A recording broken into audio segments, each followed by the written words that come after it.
You can either live your dreams or live your fears. So you accept the fact that you are afraid, and then you move on anyhow. I know that you've got greatness within you. I know that you have unlimited potential in you. I know that you have something to give to the universe.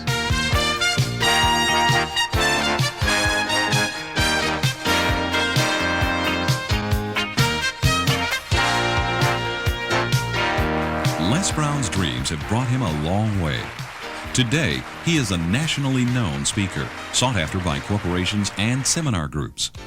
It is not a future anyone would have predicted when Les and his twin brother were adopted at the age of 6 weeks by Ms. Mamie Brown, a single woman with a motherly heart. Les was the fun-loving, less serious twin and such a poor student that the local school system mistakenly labeled him mentally retarded. But Les finished high school anyway, and then discovered that he had a talent for connecting with people that made him a major personality on the radio and a prominent community leader. He then made a successful bid for the Ohio State Legislature, where he served in the House of Representatives for 3 terms.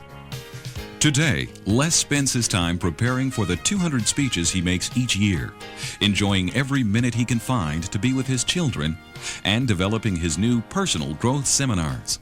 Les Brown is still working on his dreams. Thank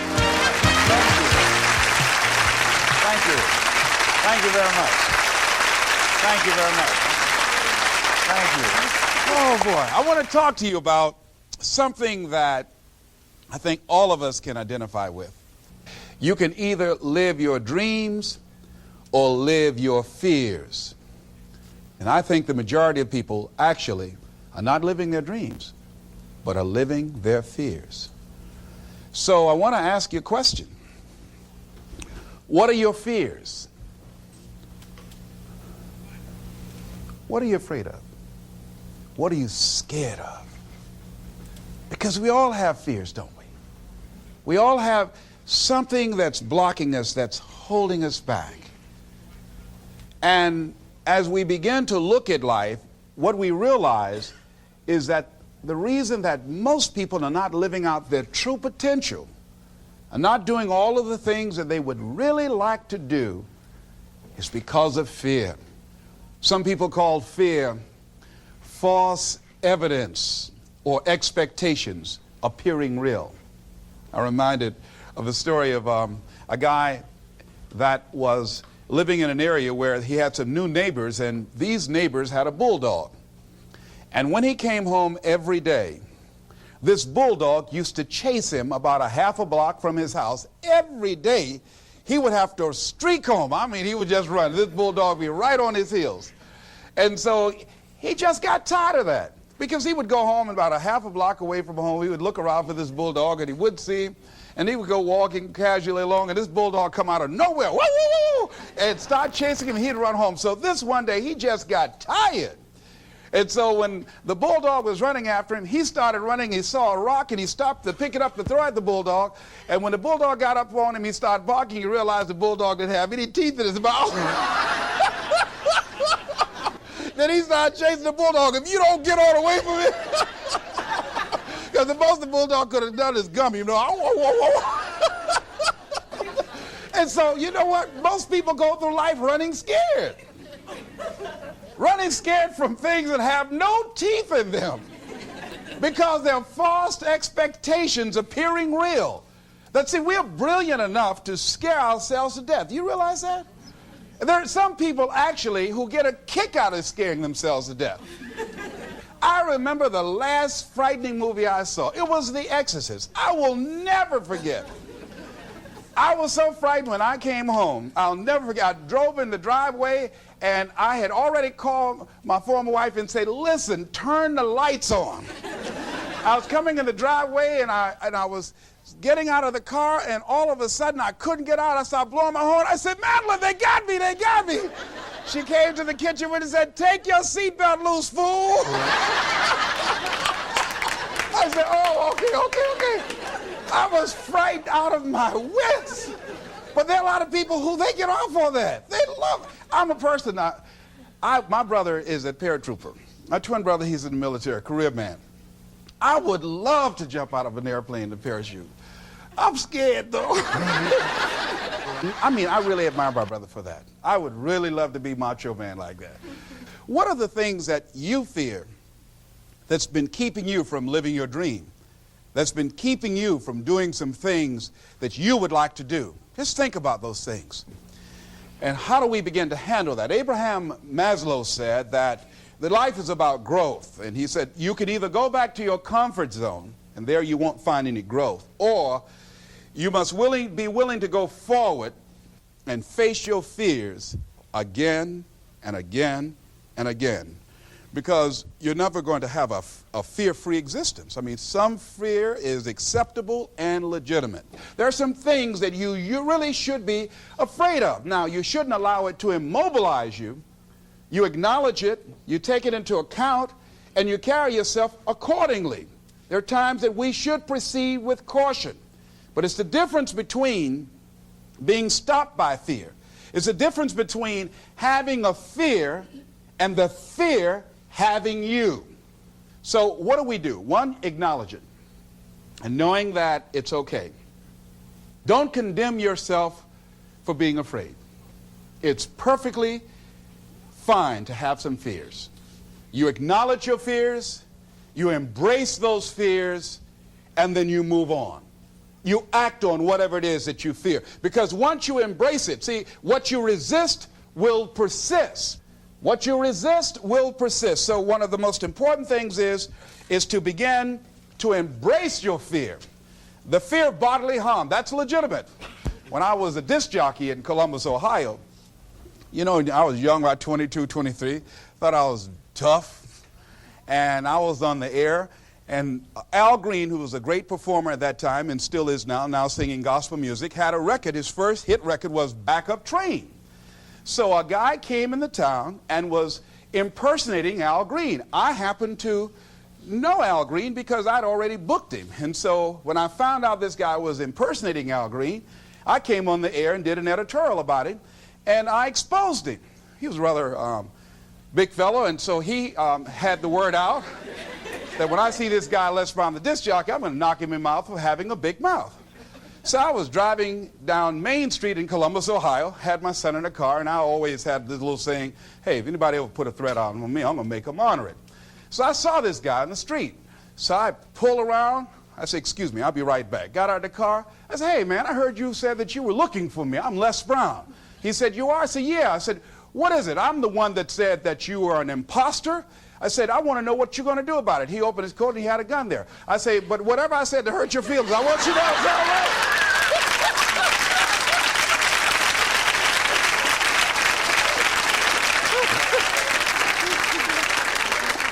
Acknowledge your fears, carry yourself accordingly,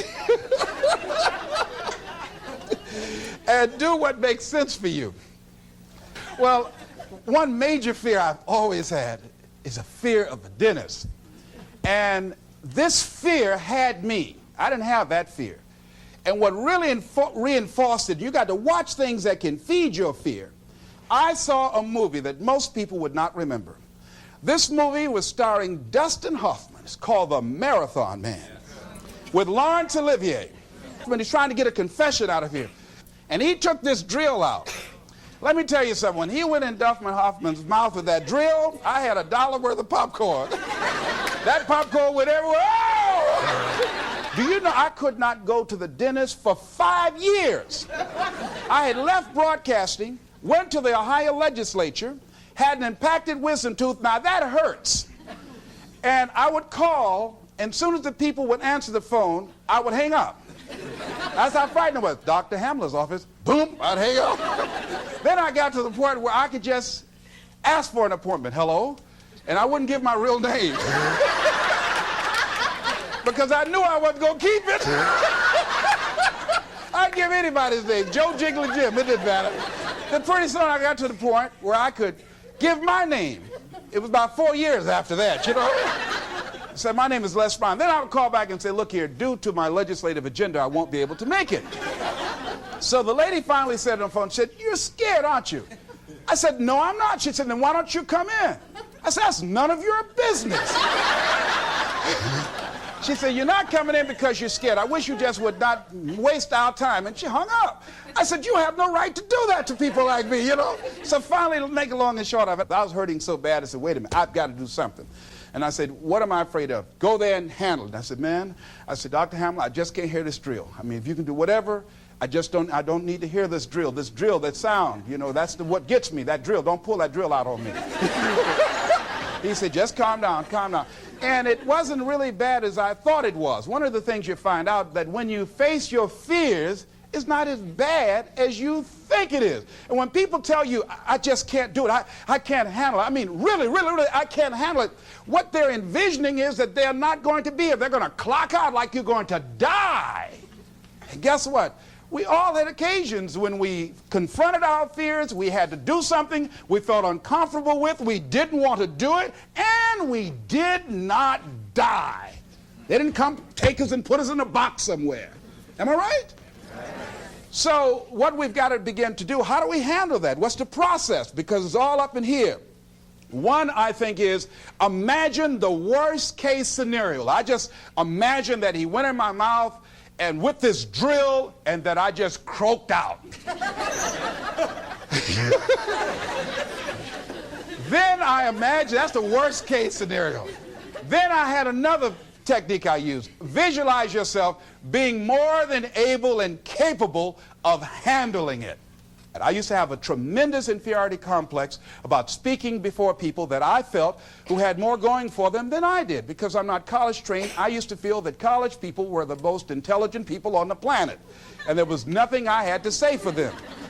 And what will they listen to me for? That's the way I felt. And so I had to visualize myself speaking before them, speaking before various audiences that had more going for them than I did, and realize and appreciate my own value, and that I was a worthwhile person, even though I didn't have all going for me. I didn't have the money, I didn't have the education that they had. So part of the process is seeing yourself, being worthy, being capable, having what you need to make you a worthwhile person, and that you're more than able, and that you deserve to be listened to, or you deserve to have that dream and that passion and whatever it is that you see and envision there. You've got to see it in your mind's eye and know that you've got what it takes. Repeat after me, please. I must see in my mind's eye.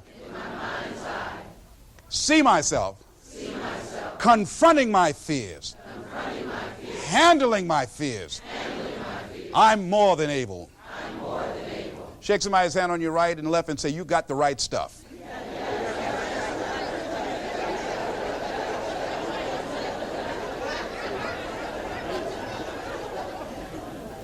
So deciding as you look at your life, as you look into the future and say, what fears am I holding on to? What fears that I'm allowing to imprison me, that's keeping me from breaking out, that's keeping me from living up to my true potential, that's keeping me from really being happy, that's keeping me from having a sense of adventure and excitement in my life? What's keeping me from controlling my destiny? What fears that I'm giving that permission to?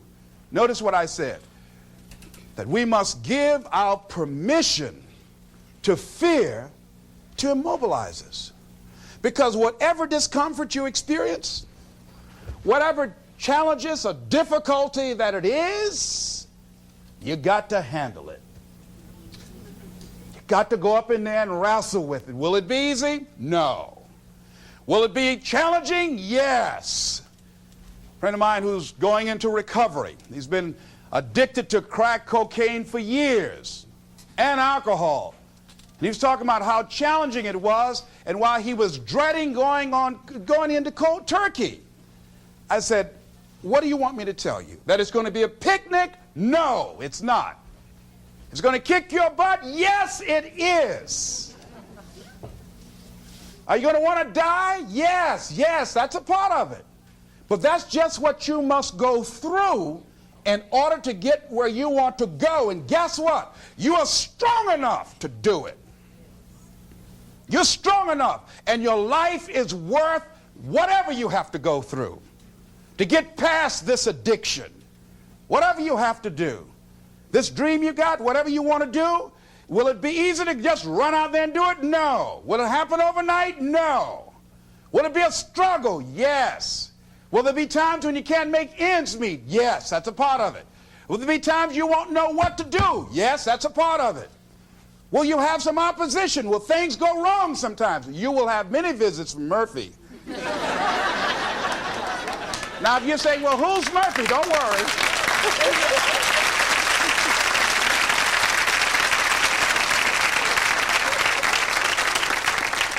Somebody must have told us someplace along the line, I don't know where, but somebody must have told people, oh, life is going to be real easy. No. If they told you that, I've got a special announcement. They lied.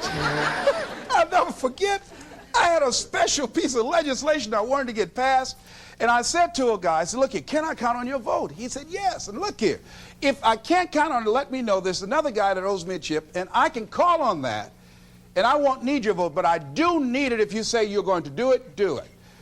He said, you can count on it. Legislation came up. He voted against my bill. My bill passed. I went back to him and said, hey, I told you I needed the vote, but if you couldn't give it up, let me know. I would get somebody else. I said, why did you tell me? He said, I lied. I was in shock. How many of you that life just wore you out? That you didn't expect that? You thought you'd go to school, get good grades, get a job, and you came out here and you'd be able to get a job and live happily ever after, and you say, they lied. Yes, they did. They never told me, you know that song says, Mama told me there'll be days like this. They didn't even tell us that. Isn't that something about life is challenging? I mean, it's some stuff you get out here, you didn't read it in a book nowhere. Didn't nobody warn you that it was going to come down on you like this. That's called life. There are all kinds of challenges like that. So what's the next piece is that you accept yourself, then you accept the fear as a fact and not a force.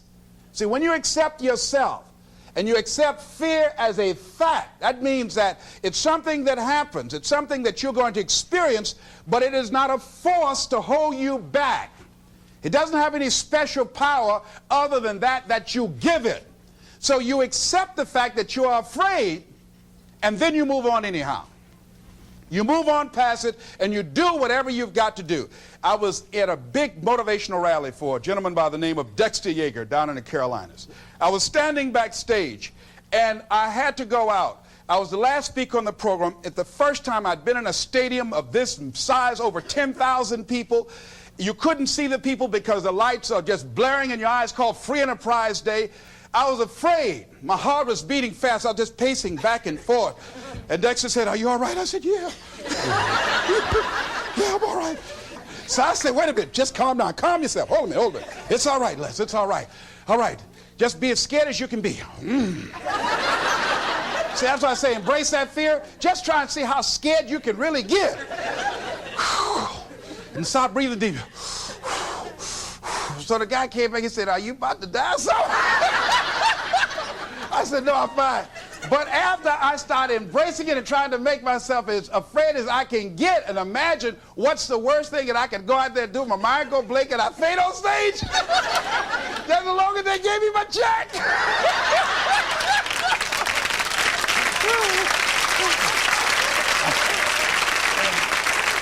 But once I started laughing at myself, I started talking to myself and said, you know you scared today? And I said, I just calmed myself down. And I went out there and I cooked. And that's what you got to do. I had another experience where I was at a major corporation, and it was one of my first major presentations I was going to do for this corporation.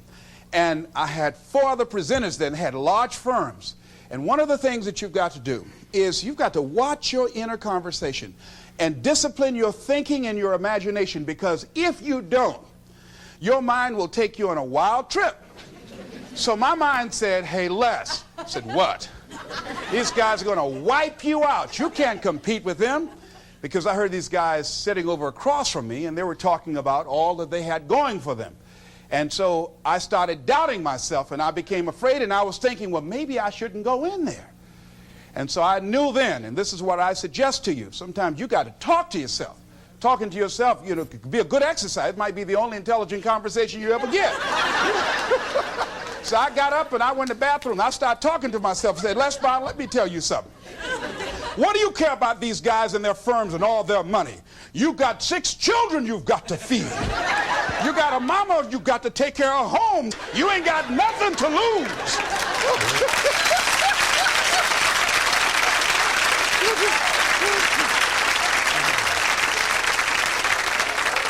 I went in that room and looked at those people. I said, don't you do nothing till you hear from me.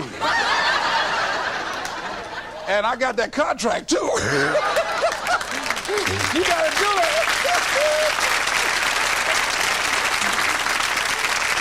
So when you have your lower self talking to you, telling you what you can't do, part of what you've got to do is be your own motivator. And you can't talk casually to yourself. You can't stand around and say, now, you must calm down now. No, that subconscious mind won't hear that. You've got to have a good conversation to yourself. Hey, and answer yourself, too. Don't pay these people any attention. You answer yourself, hey, what you going to do? I'm going there and get off. All right, very good. Go in there and take care of business. You've got to talk to yourself, and you build yourself up, and you'll feel your energy level coming up, and people will feel that around you. See, now, if you go through life being afraid, people can sense that. They can pick up that fear. So that's why you've got to stand up inside yourself. I'm reminded of the little boy that was on a bus, and some bigger fellows were picking at him, you know. And so he wanted to move from by them. They were thumping him on the head. And so he stood up just to get from by them, and they would push him back down. And he would stand up again. They push him back down. And he stood up again. They pushed him down, held him down. He said, you might hold me down, but I'm standing up inside myself. And that's what you got to do in life. See, when you are not filling your life with the things that you are capable of doing, see, we all have some stuff that we've been given. And I don't think that it's optional for us to sit on what we have. See, if you're sitting on what you have, what you've been given, and I think everybody's been given something to bring to the planet, that only you can do that, only you can perform that, only you can initiate that activity. And if you don't do that, if you're not filling in your life with your life work or your mission, then there are gaps in your life. And what we do when we're not living out our true identity, we begin to fill the gaps. We fill the holes with garbage, alcohol, drugs, worry, self-destructive behavior. So when you begin to look at your life, and you know that you're not doing what you can do because you have allowed yourself to be held captive by your fears. Now, when you don't have a true appreciation and acceptance for who you are, and you allow yourself to be immobilized by fear, what happens in the process is that you begin to abuse yourself. You begin to sabotage your life. You begin to sabotage your dreams. You begin to unconsciously work against yourself. You become your own worst enemy. So what do you do about that? Well, you begin to realize that your dream and your gifts have so much meaning and so much value for you till your hunger for them will begin to push you past the fear. Your hunger to have them will give you a special drive. As you work on yourself, as you begin to acknowledge your true identity, the true power that you have, the true capacity you have to bring about change, the miracle-working power that you have within yourself to do the things that you want to do. When you take them on, I'm reminded of a man who, this gentleman was doing a special study of a special tribe in Africa, headhunters. And he had difficulty in developing a relationship with these tribesmen because of the fact that he had fear. He had fear they were going to take his head. I tell you, all fears aren't bad. That was a legitimate fear. That was a good fear to give you a headache. So he worked there for a long time with no effort, no progress in developing a relationship and rapport and being able to achieve a level of trust. So finally one night while he was in bed, he was thinking about it. I said, what is it that you came here to do? What is your life work as a missionary? He said, I wanted to study these tribesmen. I said, what's the worst thing that they can do to you? Kill you. And he just decided, hey, this is what I came here to do. I know that there's some risk involved, and I'm going to do it, come what may. He said, I'm not going to be afraid anymore. He went back the next day, and he started doing the work and trying to talk to and interview many of the members of this tribe. And they began to respond to him. They threw out the welcome mat to him. And years later, when people came to see what his progress was, they asked him, how were you able to do this? How did you convert the relationship from being hostile to that of being positive?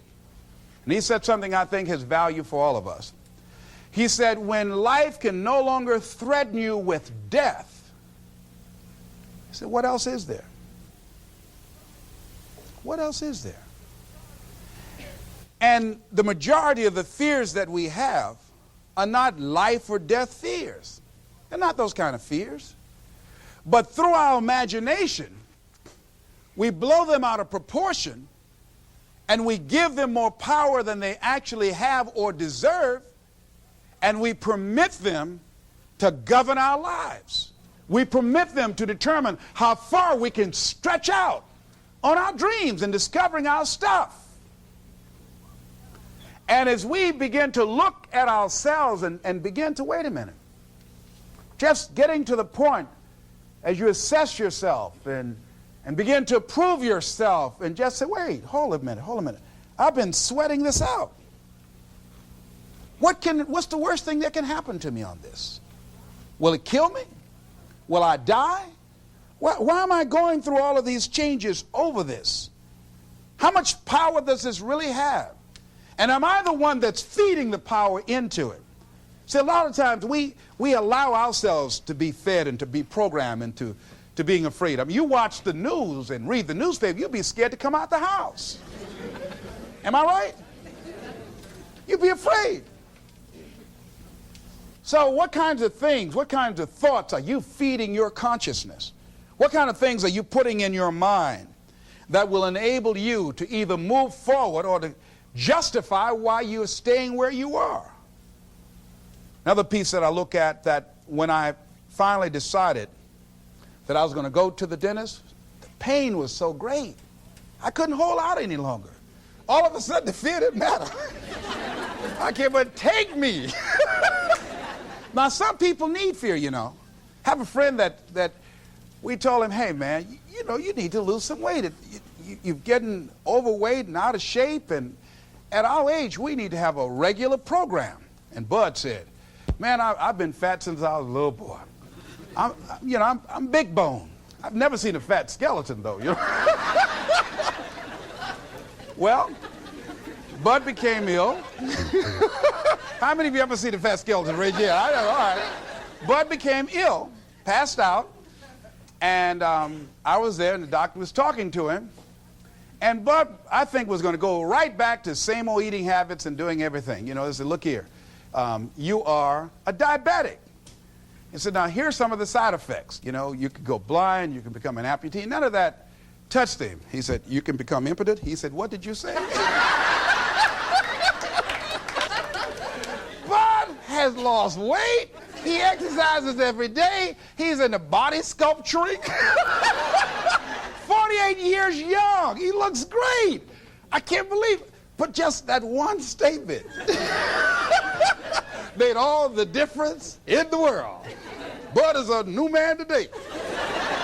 So what is it that has to happen to you? Some people don't take corrective measures to improve their health until they get a pronouncement that they're about to die. Then they'll start, okay, all right, I'm ready to do whatever you want me to do. But they won't do that. They can see people drop it off like flies around them. Well, that's them. You got to go from something. We go through life really blocking ourselves constantly. And fear is one of the greatest instruments that we could use to stifle our true potential. When you begin to look at your life, you can decide to use fear as a blocker, or you can decide to use it as building blocks. That you decide, hey, look here, I'm going to move in this direction. I'm not going to allow anything to stop me from doing what I want to do. Shake somebody's hand on your right and left and say, I'm unstoppable.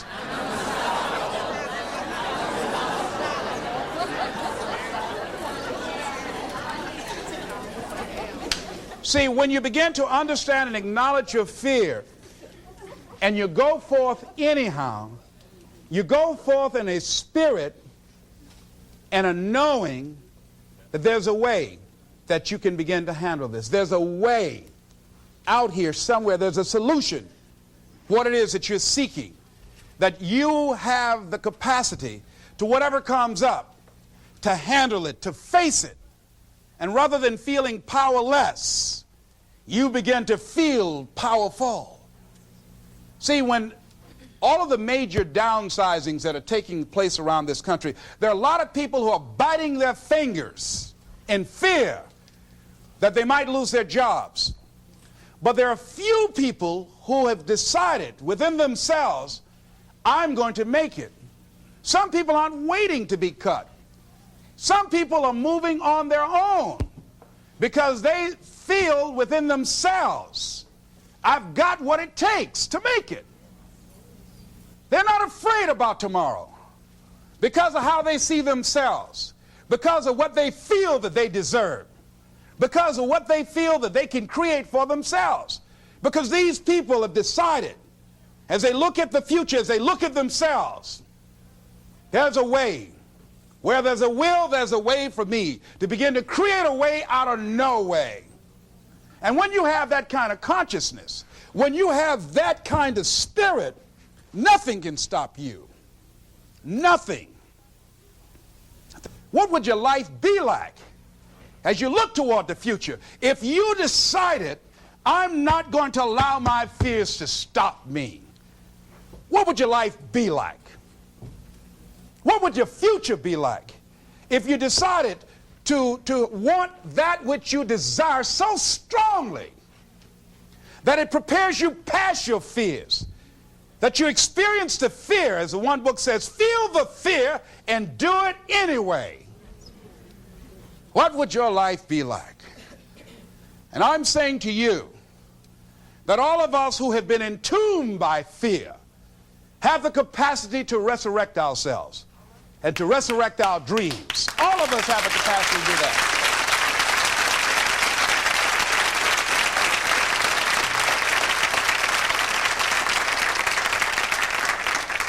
And you have, is it easy? No. It's not easy. Can I do it? Yes. What's one of the ways to get started? Some of us need somebody to hold our hands.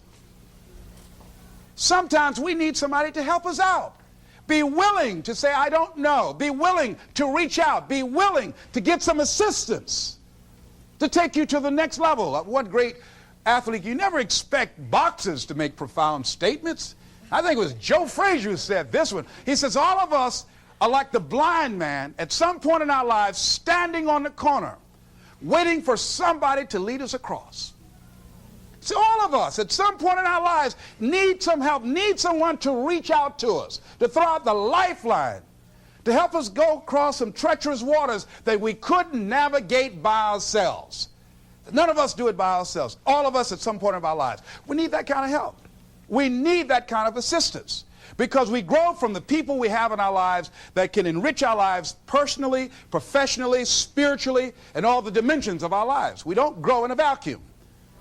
So as you look at yourself, what are the fears you have that maybe you need some help in strengthening yourself in that area?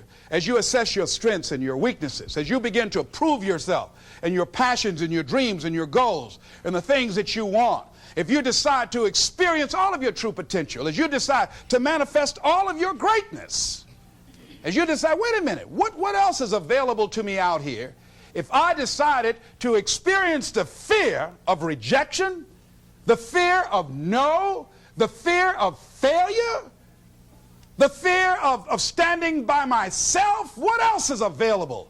Of taking a chance, a fear of losing it all. What else is available to me that will bring some extra meaning and value?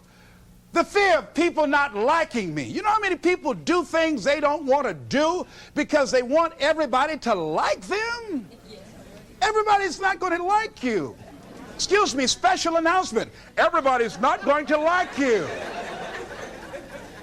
No, it's just not that kind of world. But you know, there are a lot of people who won't take positions on issues, who won't take a stand for things they believe in, who won't speak up for themselves because they don't want to make anybody mad. Oh, it was Bill Cosby. He said, I don't know what the secret of success is. He said, but here's what I know what the secret of failure is. He said, trying to please everybody. You can't please everybody. But there are people who have the fear of rocking the boat. So they just go alone in life. Just go alone. Well, how do you feel? Well, I don't really want to say. How many of you know people like that? Raise your hand. These people aren't living life. They're not truly experiencing life. What do you really want to do? Well, I don't like this, but I guess I'll go ahead on and do it. No! No, life is too short for that. Too short and unpredictable, moseying through. Not trying to disturb anything, not trying to shake anything up, not trying to make any waves. You see, there are some people who come through the universe and their level of contribution and the level of energy they manifest is so small, so inconspicuous, that when they go, you won't even know they left. I mean, there are people who die on jobs, and you say, hey, where's John? Oh, John's been dead 6 months. You're kidding. No. Is that right? Yeah. I didn't know. Why did somebody say, well, I guess we didn't miss him. But there's some people, because of their personality, because of their contribution, because of the investment of their time and their energy and the impact they have there, that when they go, everybody will miss them. See, when Mother Teresa checks out, everybody will know. When Rosa Parks, everybody will know. Nelson Mandela, everybody will know. Why? Because of their contribution. See, but there's some people, because their contribution is so small, no one will care. So I'm saying, before you are boxed and buried, decide that you're going to box and bury your fears. Decide that you're going to begin to live life on a new level, seeking out new horizons, that you're going to find more love and more joy and more ways to give more to life. Guy said something, I love this. He says, everything a man does for himself, guess what? He takes with him. But everything he does for others, he leaves behind. So when you begin to say, what is it that I want to leave? What contribution that I want to begin to make? What difference do I want to make in life? What is it that I want to do with the rest of the life that I have left? What chances I need to take? What risks do I need to begin to embrace? What fears do I need to step on? What areas of my life am I dead right now? What dreams? You can either live your dreams or live your fears. You have got to get to a point where you say, I'm sick and tired of living like this. There's got to be more. That's when people go out and strike out on their dreams. That's when people get out of relationships where they're dying together rather than growing together. That's where they leave jobs. So where are you going? Away from here? I don't know.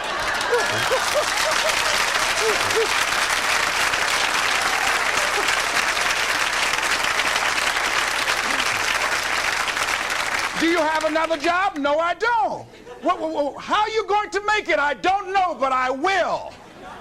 See, you will when you put yourself in that kind of situation. I'm reminded of two frogs that were hopping down the road, and they fell into a bottle of milk. And one was hopping up and down for a while, and he drowned. He just gave up. But this other frog just kept on kicking. He wouldn't give up. He just kept on kicking. And pretty soon he churned that milk into butter, and he walked on out.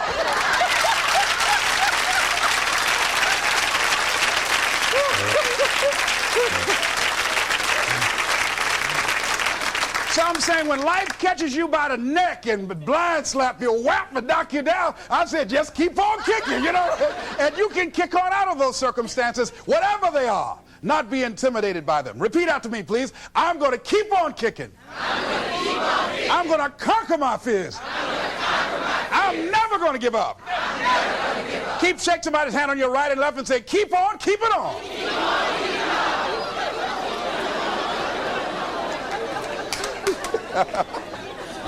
I tell you, one of the exciting things about life is you got to keep the child in you. Little children dream.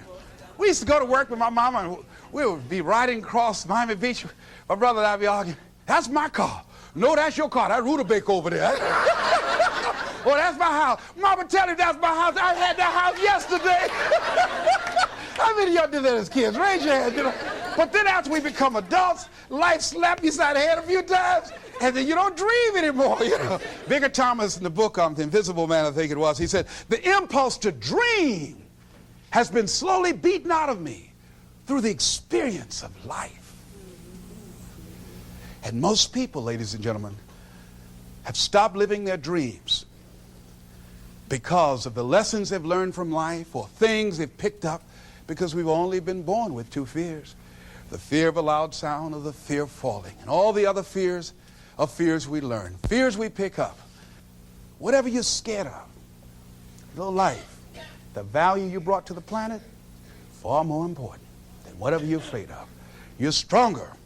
So as we begin to look toward the future and look at what will it take for us to break through those fears, one, acknowledging the fear, knowing it's all right, some fear is healthy. Beginning to know that your dreams, your passions, your drive to achieve whatever it is you want, as it has more power and meaning, it will move you past your fears.